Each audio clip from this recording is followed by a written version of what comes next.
오늘 말씀의 은혜가 넘쳐나게 하시고 또 이 말씀대로 살아낼 수 있는 저희들 되게 해달라고 우리 합심하여서 함께 기도하겠습니다. 기도합니다. 살아계시고 역사하시는 하나님 아버지 감사합니다. 오늘 말씀을 받기 전에 함께 기도하며 나아갑니다. 하나님 은혜를 허락하여 주시옵소서. 주의 말씀 가운데 그 능력이 우리에게 임하게 하시고 그 말씀의 능력으로 하나님 또 한 주를 살아낼 수 있게 하시고 또 이 세상을 이겨낼 수 있는 승리하는 믿음을 허락하여 주시옵소서. 오늘 말씀을 듣습니다. 이 말씀이 우리에게 우리의 삶 가운데 나타나게 하시고 말씀의 능력으로 주를 전가할 수 있는 복음의 사도들이 되게 하여 주시옵소서. 살아계시고 역사하시는 하나님, 오늘 말씀을 듣습니다. 이 말씀대로 살아낼 수 있는 주의 성도들이 되게 하여 주시옵소서. 예수님의 이름으로 기도드리옵나이다. 아멘. 할렐루야. 오늘도 하나님의 말씀이 우리를 새롭게 하는 역사로 또 우리에게 임하기를 주의 이름으로 축복합니다. 오늘은 이런 교회가 되게 하소서 세 번째 이야기, 인재를 양성하는 교회에 대해서 함께 생각하며 또 말씀을 통해서 비전을 바라볼 수 있기를 소망합니다. 어떤 한 사람이 사막을 걸어가고 있었습니다. 근데 갑자기 어디선가 한 목소리가 들리는 거예요. 돌멩이를 주워서 주머니에 넣는다면 당신은 내일 기뻐할 것입니다. 그리고 또 후회할 것입니다. 라는 목소리였습니다. 그래서 그 말을 들은 그 사람이 떨어져 있는 이 돌멩이들을 몇 개를 주워서 주머니에 넣었습니다. 그리고 그 다음날 그 주머니에 돌멩이를 꺼내어 보았습니다. 아니, 이 돌멩이가 다이아몬드, 그리고 루피, 사파이어로 이렇게 보석으로 변해 있는 거예요. 그는 정말 어제 그 목소리가 생각나면서 기뻐하고 또 후회스러웠습니다. 기뻐한 것은 그 돌멩이를 가져온 것이었고, 후회스러운 것은 좀 더 많이 가져오지 못했다라는 거였어요. 교육이 이와 같습니다. 공부할 때는 잘 모르지만은 나중에 그 즐거움을 알게 되면 좀 더 열심히 공부하지 않은 것들에 대해서 후회하는 거예요. 예수님도 지상사역 가운데 중요하게 생각하신 것이 가르치는 것이었고 제자 교육, 제자를 양성하는 것이었습니다. 복음사역을 위해서 12명의 제자들과 함께 동거동락하시면서 그들을 가르치고 훈련시키셨습니다. 그리고 그들을 복음의 헌신자로 파송하셨습니다. 예수님도 사람을 가르치고 훈련시켜서 하나님 나라의 인재로 양성하셨던 거죠. 교회도 역시 주님의 가르침이 모든 사역 가운데 시작이 됩니다. 그와 마찬가지로 오늘 교회는 하나님 나라의 사역을 위한 사람을 가르치고 인재를 양성해서 내일의 교회로 이끌어 나갈 그 일꾼들을 세워 나가야 합니다. 오늘 본문 말씀을 통해서 다음 세대를 가르치는 것이 얼마나 중요한가를 말씀을 통해서 우리가 함께 살펴볼 수 있는데, 옛말에 사람을 얻는 자가 천하를 얻는다라는 말이 있습니다. 그 말처럼 우리는 인재의 소중함을 바로 알고 앞으로 우리 교회가 목회 철학처럼 인재를 양성하는 교회로 함께 세워나가기를 소망합니다. 우리 교회가 인재를 양성하는 교회가 되기 위해서 어떻게 해야 되느냐? 첫 번째로 인재를 양성하기 위해서는 기독교 교육이 필요합니다. 기독교 교육. 창세기를 마칠 때에 야곱은 70명의 그 가족들을 데리고 애굽으로 이주를 했습니다. 출애굽기를 이제 시작하면서 애굽에 이주한 지 이제 400년이 지났습니다. 그리고 야곱의 70명의 가족이 이제 60만 명의 이스라엘이 되었습니다. 7절 말씀을 우리 같이 한번 읽어볼까요? 7절 말씀 같이 읽습니다. 시작.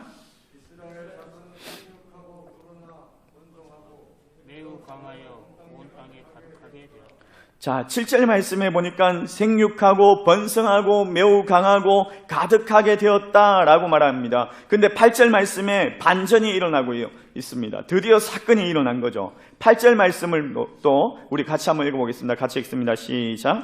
요셉을 알지 못하는 새 왕이 일어나 애굽을 다스리더니 자, 7절과 8절 말씀 사이에 애굽에서 중요한 변화가 일어난 것입니다. 바로 정권 교체, 쿠데타가 일어난 거죠. 요셉을 총리로 세운 왕, 그 셈족이었고 힉소스 왕족이었습니다. 그런데 이 왕족이 애굽의 원주민이었던 햄족에게 쫓겨난 거예요. 왕권을 빼앗긴 거예요. 그러니까 셈족을 섬겼던 그 이스라엘이 무사할 리가 없는 거예요. 그래서 하루아침에 이스라엘이 노예로 전락하게 되었고 강제 노역을 살게 되었습니다. 왜 이런 현상이 일어났습니까? 요셉을 모르는 새 왕. 왜 이런 현상이 일어났습니까? 아마도 이스라엘은 요셉 이후로 애굽에 영향력 있는 그 인물들을 배출하지 못했던 것 같습니다. 이스라엘은 다음 세대를 위해서 인재 양성을 하지 못했던 것 같습니다. 그냥 이스라엘은 자기 민족끼리 모여서 고센 땅에서 번성하고 강하여지고 가득하게 되었던 거예요. 어렵고 힘든 시기에 그 가나안 땅을 떠나서 요셉 덕분에 애굽에 와서 정착하면서 번성하기 시작했습니다. 그런데 이제는 노예 신세가 되어서 강제 노역으로 살아가게 된 거예요. 100년 전에 영국 교회가 그랬습니다. 1차 세계대전, 2차 세계대전을 큰 전쟁을 겪으면서 영국이 어렵고 힘든 시기를 보내게 되었습니다. 영국 교회가 하나님께 부르짖어서 그 교회들이 성장하기 시작했습니다. 조지 휘필드, 찰스 스폴전, 마틴 로이드 조스 이런 유명한 명설교가들을 배출했습니다. 성도들이 1만 명이 넘는 그런 대형교회 1부, 2부, 3부, 4부 그렇게 예배를 드리고 교회당을 대형 건물로 건축하기 시작했습니다. 지금 한국교회처럼 대형 건물을 건축하고 예배당에 들어가는 것들이 줄을 서는 그런 시절이 있었다라는 거예요. 영국인의 80%가 교회를 출석했습니다. 근데 고난이 사라지고 가난이 사라지고 나라와 개인이 안정되고 부해지면서 지금의 영국교회는 10%도 되지 않고 7%의 영국인들이 교회를 출석하고 있답니다. 예전에는 영국교회가 목회자가 2만 6천 명, 근데 지금은 8천 명으로 감소하고 또 앞으로 20년 뒤에 영국교회는 계속해서 감소한다면 0.5%만 교회에 남을 것으로 전망하고 있습니다. 영국교회에 왜 이런 현상이 일어났습니까? 가장 큰 요인이 뭐냐 살펴보니까 주일학교에 교인들의 자녀들이 50%밖에 출석하지 않았다는 거예요. 그리고 시간이 지나니까 25%, 그리고 10%, 이렇게 점점 주일학교가 줄어들어서 영국교회가 이제는 7%밖에 남지 않았다는 거예요. 영국교회 주일학교가 자녀들이 출석하지 못하니까 주일학교 교육에 부재가 생긴 거죠.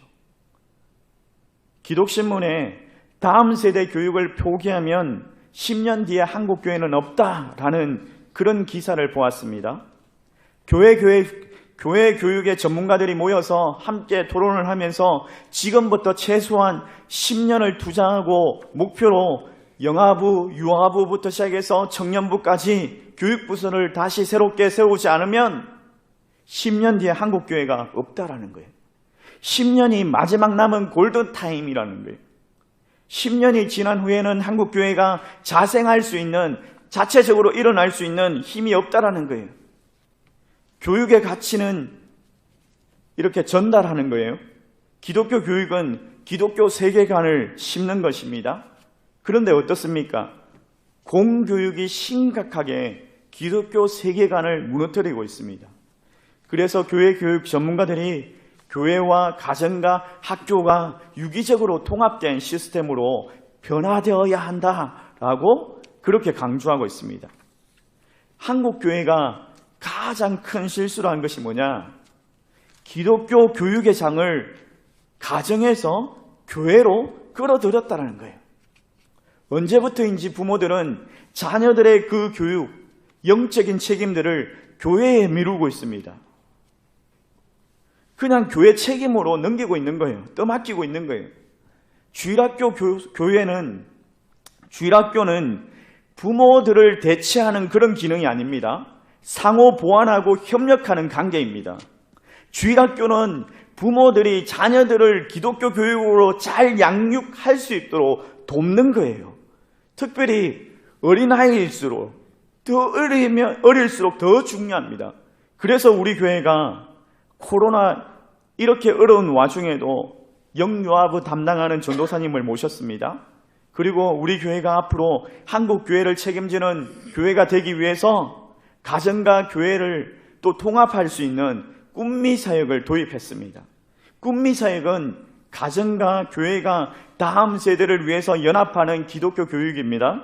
가정과 교회는 자녀들이 그들의 삶 속에서 하나님을 경험할 수 있도록 서로 연합해야 합니다. 자녀들이 가정과 교회 가운데서 같은 소리를 들을 때에 하나님과의 관계를 만들어 갈 것입니다. 그러기 위해서 우리는 가정과 교회 가운데서 기독교 교육을 연장하고 또 가르치고 우리의 자녀들을 미래 한국교회의 인재로 양성해 나갈 것입니다. 여러분, 기독 인재를 양성을 위해서 늘 배우는 겸손한 마음으로 협력해 주실 것을 부탁드립니다. 그리고 두 번째로 인재 양성을 위해서 기독 교사가 필요합니다. 새 왕이 세워졌는데 어떻게 요셉을 알지 못할 수가 있습니까? 요셉을 알지 못했다. 이 말은 그냥 단순히 요셉을 몰랐다라는 그런 말이 아닙니다. 오히려 요셉을 잘 알지만은 그 요셉이 세웠던 그 공을 인정하지 않겠다라는 거예요. 그래서 이스라엘이 지금까지 누려왔던 모든 특권들을 박탈당하게 되었죠. 그 이유를 이렇게 말하고 있습니다. 이스라엘이 400년 동안 많아지고 강해지고 두려운 존재가 되었다라고 말하고 있습니다. 이스라엘이 쫓겨난 그 새 왕조, 아니 옛 왕조와 결탁해서 다시 반란을 일으킬까 두려워했다라고 말하고 있습니다.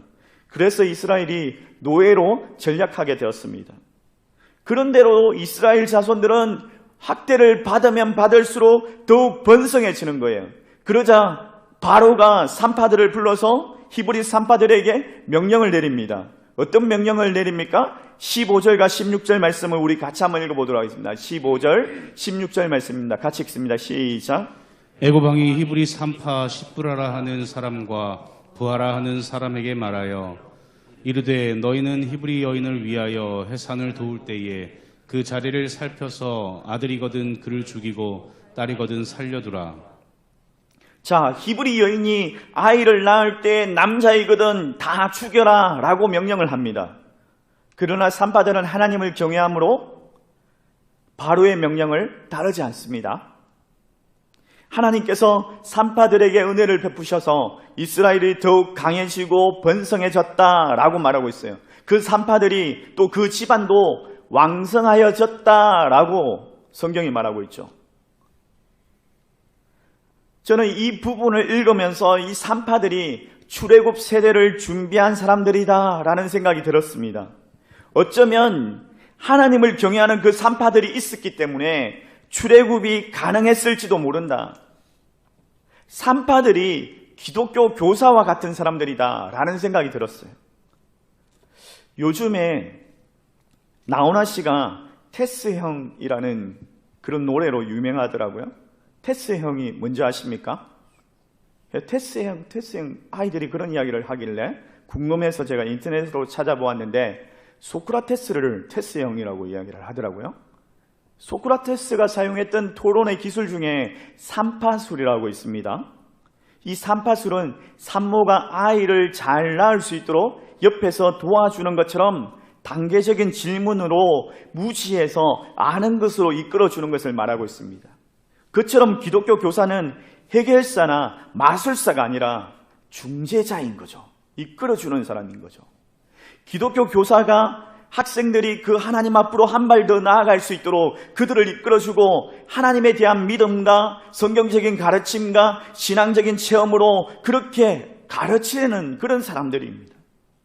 기독교 교사는 하나님과 학생들 사이의 영적인 산파, 중재자의 역할을 하는 것입니다.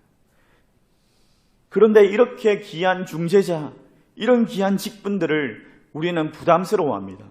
주일학교 교사로 봉사를 하라면 부담스러워하죠. 미국의 존스 호킨스 대학에서 사회학 교수가 미국에서 가장 열악하고 그 빈민굴에 사는 청소년 200명을 조사를 했습니다. 그들의 부모들은 대부분이 마약을 하고 있었고 폭력배들이었습니다. 그리고 그 동네는 율락가였고 알코올 중독자들이 우울거렸습니다.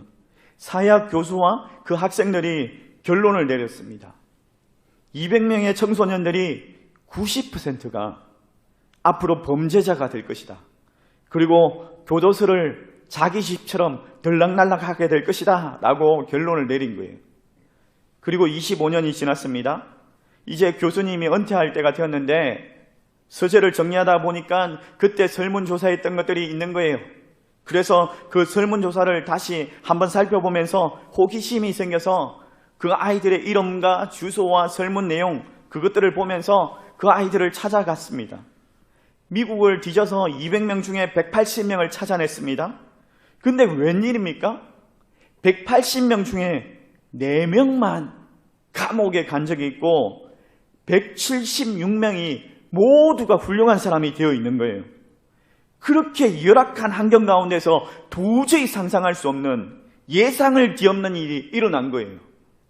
교수님이 그들을 만나서 인터뷰를 했습니다. 어떻게 이렇게 열악한 환경 가운데서 훌륭한 사람이 될 수 있었습니까? 라고 인터뷰를 하고 질문을 했는데 그들이 공통적으로 하는 대답이 뭐냐? 자기 동네에 한 여전도사님이 있었다라는 거예요. 그 여전도사님을 통해서 자기들의 인생이 바뀌게 되었다라고 그렇게 말을 하는 거예요. 20년 전에 그 한 여전도사님을 통해서 자기들이 사는 동네가 바뀌게 된 것입니다. 주일학교 교사 한 사람이 얼마나 귀하냐. 영혼을 책임지는, 영혼을 살리는 그런 직분이라는 거예요. 여러분, 한국교회가 짧은 기간 내에 급성장했다는 걸 아십니까? 세계 선교 기독교 역사상 이전에도 없었고 이래에도 없는 한국교회 부흥은 성공적으로 보고 있습니다.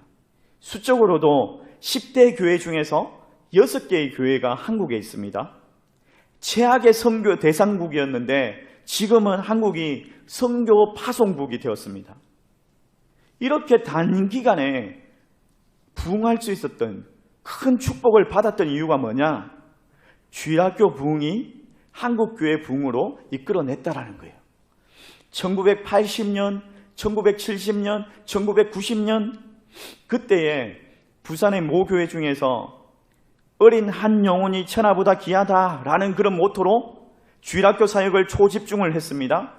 정교인들을 주일학교 교사로 봉사를 할 수 있도록 그렇게 독려를 했습니다. 무려 70대의 성도가 주일학교 교사를 했습니다. 그렇게 거의 모든 성도들이 주일학교 교사로 헌신을 했는데 그 교회가 70명밖에 되지 않았는데 1만 명의 주일학교로 급성장을 했습니다. 그 당시에 세계 최대 교회였던 여의도 순복음교회가 주일학교가 6,500명이었는데 근데 1만 명의 주일학교, 독보적이었던 거죠. 그렇게 열정적인 교사들이 주일학교 부흥으로 이끌어낸 거죠. 주일학교 부흥이 그대로 한국교회 부흥으로 이렇게 일어나게 된 것입니다. 근데 몇 년 전에 어느 교단에서 주일학교 통계를 발표를 했는데 한국교회가 충격에 빠졌습니다. 교단에 8,000교회가 있는데 8,000교회 중에서 4,000교회가 주일학교가 없다라는 거예요. 50%가 주일학교가 없습니다. 1987년만 해도 기독교 교인 중에서 50%가 주일학교 학생들이었습니다. 근데 94년에는 32%, 2004년에는 27%, 이렇게 점점 한국교회도 줄어들고 있습니다. 그래서 한국교회가 위기다, 한국교회가 붕괴되고 있다라고 말하고 있습니다. 여러분, 한국교회 붕괴를 막아야 하지 않겠습니까? 여러분, 부탁드립니다. 여러분 모두가 주일학교 교사가 되어 주십시오. 주일학교 부서에 와서 봉사로 섬겨주시면 더 좋겠지만은 그렇게 하시지 못하더라도 주일학교 교사로 섬길 수가 있습니다. 먼저는 여러분들이 학생들에게 보고 배울 수 있는 믿음의 본을 보여줘야 합니다. 믿음으로 살아내고 그들에게 믿음의 본을 보여줘야 해요. 그리고 두 번째는 우리 교회 학생들에게 관심을 가져주십시오. 사랑을 가져주십시오. 교회 안에서나 교회 밖에서 그 아이들을 만나면 인사도 함께 나누고 그들과 가까워지고 또 그냥 예사로 지나가는 것이 아니라 그들에게 때로는 맛있는 것도 사주고 그들의 고민도 들어주고 위로해주고 격려해주고 그 학생들이 하나님을 바라볼 수 있도록 이끌어주면 여러분들이 그 기독교 교사를 하는 거예요. 우리 교회 모든 성도들이 주일학교 교사처럼 주일학교 교사답게 주일학교 교사가 되어서 미래 한국교회를 책임질 수 있는 인재를 양성하는 그런 교회가 될 수 있기를 주의 이름으로 축원합니다. 세 번째로 인재를 양성하기 위해서는 기독 환경이 필요합니다. 기독 환경. 이스라엘이 단순히 그냥 고난을 피하는 것이 목적이 아니었습니다. 출애굽하기 위해서 고난을 당한 거죠. 만약에 고난을 당하는 것이 그냥 고난을 피하는 것이 목적이었다면 출애굽하지 않아도 다른 방법이 있었을 거예요. 요셉을 알지 못하는 새 왕에게 요셉을 알려주면 될 것이고 아니면 하나님께서 요셉을 사랑하고 이스라엘을 좋아하는 다른 새로운 왕을 세워주시면 됩니다. 아니면 이스라엘이 급속하게 성장하는 것이 아니라 완만하게 천천히 그냥 새 왕에게 두려운 존재가 아닌 그런 존재로 살아가면 되는 거예요. 그러면 애굽에서 고센 땅에서 머물면서 계속해서 살아갈 수 있습니다. 그런데 하나님께서 왜 출애굽을 통해서 이 문제를 해결하십니까? 아브람과 요셉과 그 언약 이것을 모세를 통해서 이루시기를 원하셨던 거죠. 약속의 땅에 들어가기 위해서는 출애굽을 해야 한다라는 거예요. 애굽은 기독 환경이 아니다라는 거예요. 약속의 땅, 그 가나안 땅, 이스라엘과 야곱과 요셉 그리고 야곱과 그 신앙의 믿음의 추억들이 있는 곳, 믿음의 조상들이 있는 그곳이 기독 환경이라는 거예요. 그래서 그곳으로 가야 한다는 거예요. 그래서 하나님께서 출애굽을 위해서 준비를 하게 하신 것입니다. 고난을 주신 것입니다. 이 고난을 통해서 하나님께서 출애굽하게 하셨고 하나님의 구원의 소망이 이루어지게 하신 것입니다. 2차 세계대전 중에 한 어린 영국 군인이 적군의 총을 맞고 죽어가고 있었습니다. 군목이 와서 그 어린 군인의 몸에 손을 얹고 기도하면서 마지막으로 남기고 싶은 말이 무엇이냐고 물었습니다. 그러니까 이 어린 군인이 죽어가면서 제 어머니에게 말씀을 전해주십시오. 아들은 고통 없이 기쁘게 죽었다라고 그렇게 말씀을 전해주세요. 그리고 잠시 후에 어린 군인이 무슨 중요한 것이 생각난 것처럼 숨을 헐떡이면서 말을 하는 거예요. 목사님, 한 가지 더 부탁이 있습니다. 제가 다니던 주일학교 선생님에게 이 말을 전해주십시오. 선생님의 가르침을 잊지 않았다고. 그리고 그리스도인으로 편안하게 눈을 감게 해주신 선생님께 감사하다고 그렇게 말씀을 전해주세요라고 유언을 남기고 죽었습니다. 이 목사님이 이제 그 어린 군인의 유언에 따라서 주일학교 선생님을 찾아가서 그 마지막 유언을 전달했습니다. 선생님이 아무 말도 없이 한참 동안 눈물을 흘리더니 무겁게 입을 여시는 거예요. 저는 지금 주일학교 교사가 아닙니다. 주일학교 교사라는 직분을 대단하게 생각하지 못했습니다. 그래서 그만두었습니다. 그러나 제자의 그 유언을 들으면서 결심했습니다. 다음 주일부터 다시 주일학교 교사로 봉사하겠습니다. 사람들은 종종 자기에게 맡겨주신 그 일들이 얼마나 중요한 일인지를 망각하고 잊어버리고 살아갑니다. 우리의 가르침이 때로는 한 사람의 인생을 바꿀 수 있습니다. 우리도 누군가의 가르침을 받아서 이렇게 예수 믿는 사람으로 살아가고 있는 것 아니겠습니까? 우리가 전해받은 그 가르침, 이것을 누군가에게 또 전달해야 하는 것이 우리의 사명입니다. 여러분, 부모님은 힘들지 않아도 포기하지 않는 것들이 있죠. 뭡니까? 그 중에서 한 가지 교육일 것입니다. 교육에 열정이 있는 부모님들은 이렇게 말합니다. 내가 속옷을 팔았으라도 너 공부는 꼭 시켜줄게. 이렇게 이야기를 하죠. 그만큼 교육을 위한 환경이 중요하다라는 거예요. 힘든 와중에도 교육을 포기하지 않냐고 그렇게 열광적으로 투자를 합니다. 오늘 우리가 읽지 않았지만 출애굽기 2장에 보면 산파들이 그 바로의 명령을 따르지 않자 바로가 직접 군대를 파견해서 남자아이들이 태어나면 나일강에 던져서 죽이게 합니다. 그런 와중에 모세가 태어납니다. 그리고 모세를 10달 동안 숨겨 이제 키웠습니다. 근데 더 이상 섬길 수가 없게 되었습니다. 그래서 어떻게 합니까? 2장 3절 말씀인데 같이 한번 읽어보겠습니다. 같이 읽습니다. 시작.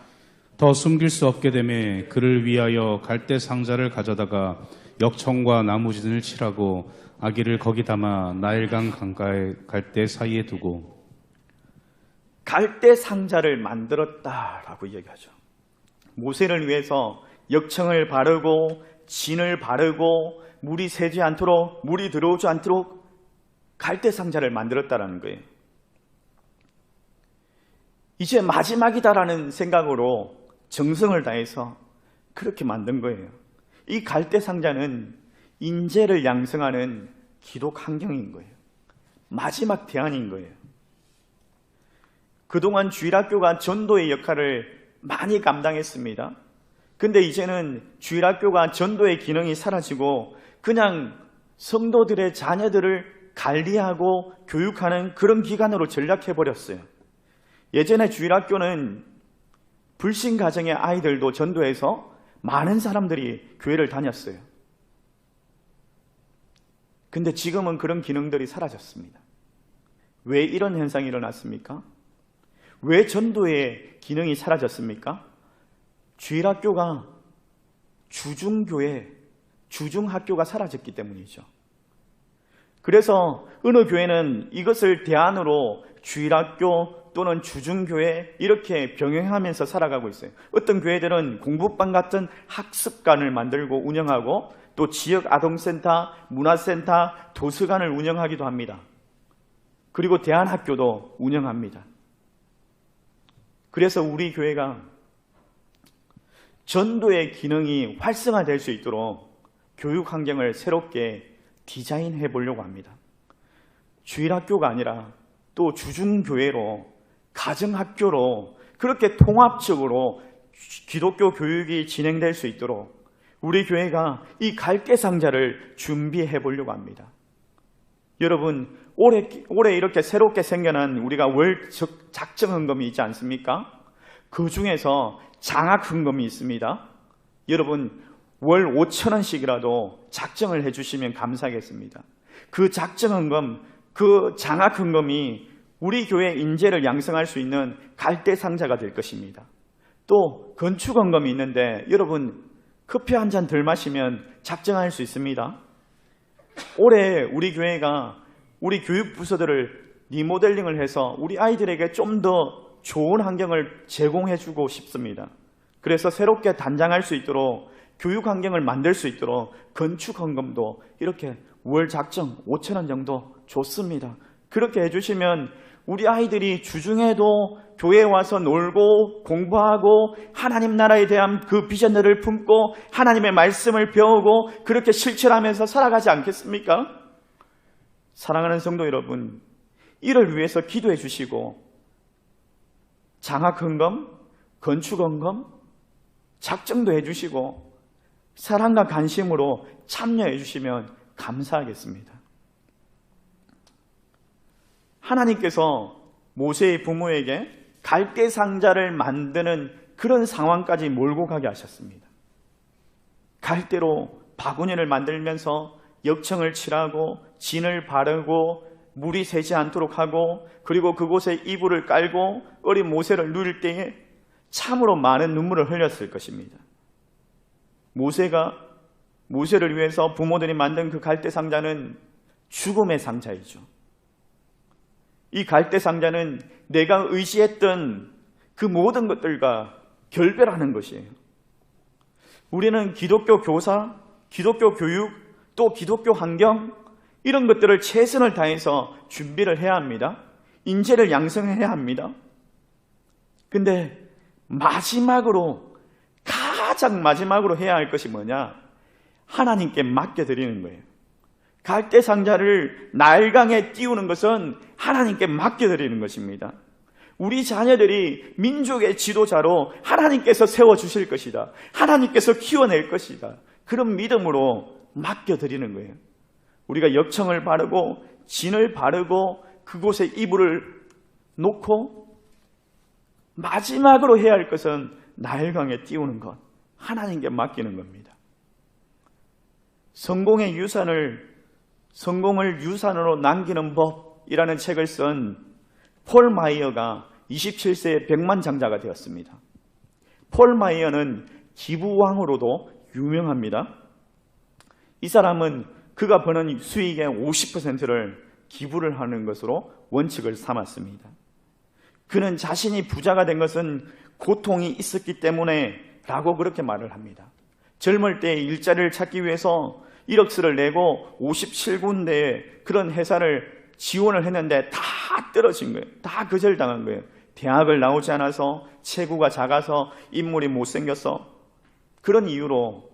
근데 포기하지 않냐고 끝까지 직업을 찾았어요. 도시 변두리에 흑인들이 사는 그 마을에 보험 영업을 하게 된 거예요. 그는 그것을 기회로 삼아서 열심히 일을 했습니다. 그리고 세일즈 대회에 모든 상대를 휩쓸었어요. 그 후에 교육, 컴퓨터, 금융, 부동산, 항공 40여 개가 넘는 회사를 운영하게 되었습니다. 전 세계적으로 그의 저작물도 어마어마합니다. 그의 한계가 무엇이었냐? 그 한계를 어떻게 극복했느냐? 그런 질문 가운데 기도였다라고 이야기를 합니다. 어느 날 한 기자가 와서 그에게 물었습니다.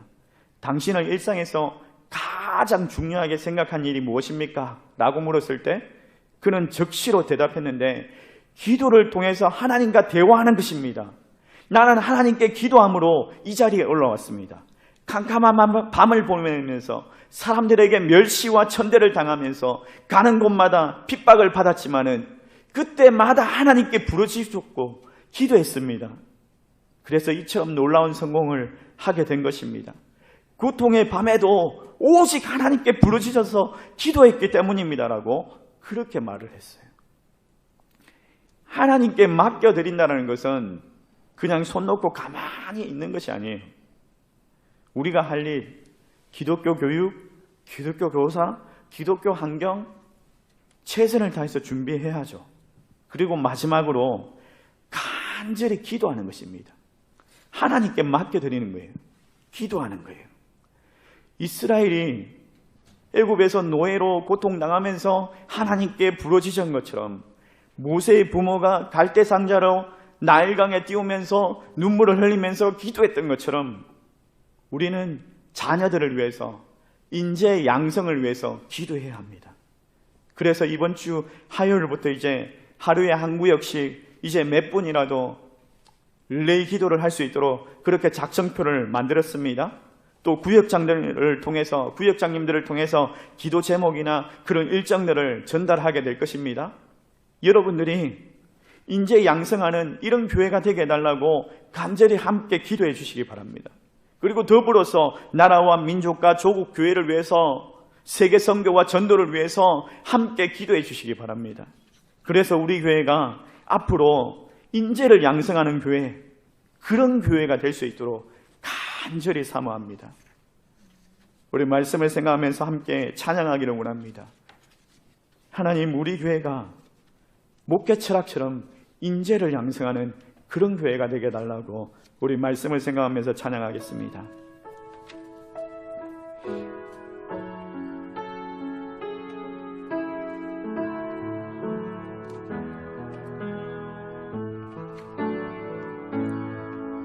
우리 오늘 눈물로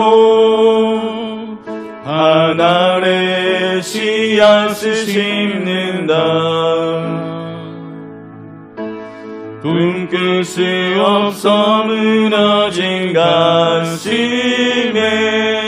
저들의 푸른 끝 다시 돋아나도록 우리 함께 땀 흘려 우리 함께 땀 흘려 소망의 길을 만든다. 소망의 길을 만든다. 내일로 가는 길을 찾지 못했던 저들 노래하며 달려갈 그날에 우리 보리라. 그날에 우린 보리라. 새벽 이슬 같은 저는 일어나 뜨거운 가슴 사랑의 손으로 이 땅 치유하며 행진할 때 오래 항폐하였던 이 땅 어디서나 순결한 꽃들 피어나고 오늘 의의 나무가 가득한 세상 우리 함께 보리라. 오래 항폐하였던 이 땅 어디서나 순결한 꽃들 피어나고 푸른 의의 나무가 가득한 세상 우리 함께 보리라. 우리 말씀을 생각하면서 함께 기도하기를 원합니다. 항폐해지고 있는 이 땅에 정말 순결한 꽃들이 피어나고 푸른 의의 나무들이 가득한 세상을 우리가 보기 위해서는 기독교 교육, 기독교 교사, 또 기독교 환경을 만들어내야 합니다. 그리고 마지막으로 우리가 해야 할 것은 하나님께 맡겨드리는 것입니다. 기도해야 합니다. 여러분,